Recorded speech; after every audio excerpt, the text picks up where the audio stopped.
Hi guys, Deathstroke here with another action figure review, and today we're going to take a look at the DC Comics DC Icons Deathstroke figure. This is a figure I've been wanting to pick up for a while now, actually.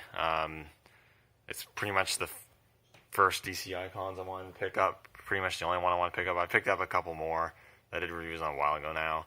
But this is the main one I've been wanting to get, and I finally found it and picked it up. So, we'll do a quick review of them. Take a look at the packaging first. You got the standard DC Icons packaging. You got DC Comics on the side. You got the Icons logo with the Deathstroke logo in there and the O. Get the figure displayed with all of his accessories. You got Deathstroke on the side. Number 21, Deathstroke logo. Number 21. And then other figures in the wave, which includes Swamp Thing, Wonder Woman, and Cyborg. So that's pretty much it for the packaging. I'm going to crack Deathstroke open, and we'll take a closer look at the figure inside. Alright, now I got Deathstroke out of the packaging, and this is a really cool figure. He comes with a lot of accessories. He has some pretty good articulation. Overall looks really great. So let's take a look at him in closer look first. And the mask sculpt is really nice. He has two head sculpts, which we will cover later. But I have the figure as he comes out of the packaging. And the mask sculpt is really nice. You got the orange side with the black around the eye, and the eye itself is painted really nicely, which looks really good. You got the gold ear part there, and then you get the black side, which covers his entire face, which looks really good. And you've got the sort of bands here, the tie, which is cool. And you got like this gold sort of brace around his neck, which looks nice. And you got the suit, and you've got the this metallic blue sort of mesh, which is very reminiscent to the orange and blue. Metallic blue is very reminiscent of the Hobgoblin, I will say. It looks a lot like Hobgoblin, especially the legs, with the style of boots and gloves and everything. But yeah, you got that, and the musculature and everything looks good.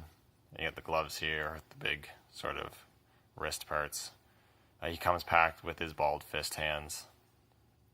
Got some gold pieces on that arm. Then on the belt here, you got the gold belt buckle, painted and sculpted. You got some pouches and grenades, which is pretty cool. I don't really know why the grenades are orange, but it looks good for the most part, so that's really cool. You got a working holster on this hip there, and you got the sculpted bands there, so that's cool. And again, you've got the legs and the shiny blue, which looks really nice. And you got the big boots here, which look pretty good as well. And overall, sculpt-wise and paint-wise, I don't got much to complain about. It looks really good. The paint's clean. There's really not much more I can say. The belt, or not the bullet bandolier there is a separate piece, and if you wanted to, you like pop the head off, and you could remove that if you wanted to. Yeah, it looks really good. Really good, more classical representation of Deathstroke. In terms of articulation, he's pretty good.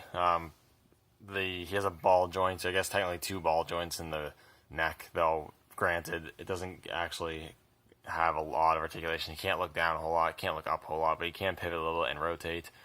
Ball hinges of the shoulders move decently. They can move up to about 90 degrees. Swivel at the bicep, double hinges in the knee or elbows. No swivel cut at the glove, but he does have swivel in the hinge at the wrist. He has a ball joint sort of joint in the upper torso, which allows for pivot and some crunch. Then he has a separate ab crunch below that. No waist swivel. Ball hinges at the hips, which move really well. They spread out really far, and then if you pull them down, they'll kick out really far. So that's really cool. Some nice engineering there. No swivel cut at the thighs, which is a little unfortunate. Double hinges at the knees, and a swivel cut at the upper boot, a swivel cut at the lower boot, and a hinge at the ankles with a rocker joint. So he has some pretty good articulation. He's missing some points, but for the most part, he has all the articulation you're going to want, and you're going to be able to get this guy in some really cool poses. Now, in terms of accessories, this is where this guy really shines. He comes with a lot of accessories, which is awesome. First of which, he comes with a pair of interchangeable hands. So you get a sort of right hand for holding accessories and trigger finger there, which will come in handy for other accessories, obviously. And he comes with a left hand, which is just sort of a generic gripping hand. So that's really cool as well. He also comes with an alternate head sculpt. He comes with an unmasked head sculpt, which is really cool. And I think it looks pretty good for the most part. Yeah, you got the eye patch, it looks good. The paint's a little sloppy on it, but it's not too bad. The hair looks nicely sculpted and painted. Eyes painted well. And overall it looks really good. And it's easy to swap the heads. It's not too bad. And then he comes with a decent amount of weaponry. So I guess first off, he comes with this huge staff or pole. It's just sculpted in the silver sort of plastic. It has some sculpted details. It's quite tall. It's taller than the figure itself. What's interesting, this staff actually splits into 3 separate parts. I'm not 100% sure why. It might be to make it easier to get him to hold it, but I think it's so you can actually do different configurations, because you can unplug the top, connect it to the bottom piece, then just take out the middle piece entirely, so you have a smaller looking staff, or you could have him holding like 2 batons kind of thing, like Daredevil or something. So you have a lot of different options you can use for the staff, so that's really cool as well. I like that. He also comes with his sword and scabbard, so it's actually 2 separate pieces here. The scabbard looks really nice. It's in the same orange color as his outfit, and you got the gold pieces there, which look good. It has a peg, and you does have a small hole on his back, and you can peg that in. And you can also remove the sword from the sheath, of course. And the sword looks nice. It's pretty standard, but you've got a gold sort of handle, which looks good. And you've got a nice silver blade, which is quite thin, which is pretty cool. He holds it okay in his right hand, depending on how you get it in there, but he definitely holds it better in his left hand. So that is cool.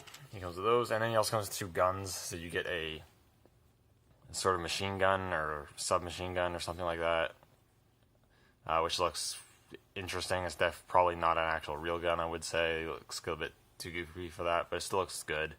Again, it's just in that silver plastic. But he holds it well in his right hand. You can get him holding it in both hands or whatever you want to do. No storage for it on his person, but that's okay. Still looks good. It's good to have that. And then he comes with a handgun. He comes with a little revolver, which I really like. The revolver looks really cool. It's just in, and again, the same silver, but it's sculpted nicely. You can hold it, again, well in his right hand, and you can holster it into his holster there, which is awesome. So you get all these accessories, which is really, really cool. I'm a sucker of the figure that comes with a lot of accessories, so that's awesome. I'll do this quick size comparison. I have him relatively standing straight, probably be a little bit standing straight. Here he is with the Black Series figure, which is about I'd say, an average 6-inch figure. And Deathstroke is about the same height, so he scales kind of well in the 6-inch range. I don't have any of my other DC Icons figures to scale with them, but I would say, like, I have Black Adam and Luthor. He probably scales well with Luthor, but Black Adam should be bigger than this figure, and I doubt he is. So that's Black Adam's fault, not Deathstroke's fault. But yeah, overall, this is a really, really cool figure. If you're a Deathstroke fan and you're collecting the Icons line, I think this is a must-get. But this figure, again, also won't appeal to everyone. If you're not too keen on the more classic sort of look, older comic sort of look, you might not want to get this figure. That's totally understandable. Then it's a pass for you. But it's a really cool figure. It has great articulation, great sculpting, and comes with a bunch of accessories to make this figure really fun. Anyways, thank you guys so much for watching, and I will see you all in the next video.